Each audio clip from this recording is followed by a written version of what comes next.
called Jerome the calm one. At work, at home, in every room he walked into. Steady, unshakable. That was his reputation for over 2 decades. But inside his car, something else was happening entirely. 3 road rage incidents, 3 police reports, a lost license at 52, and nobody who knew Jerome could explain it. Anger management didn't touch it, medication didn't touch it. Nothing worked because nobody was looking in the right place. When Jerome finally sat with a hypnotherapist, what surfaced wasn't anger at all, it was grief.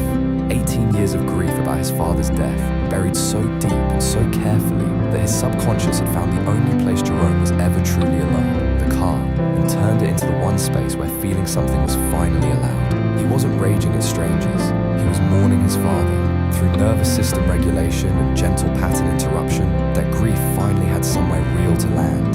The road rage didn't need to be managed, it needed to be witnessed, and once it was, it simply stopped.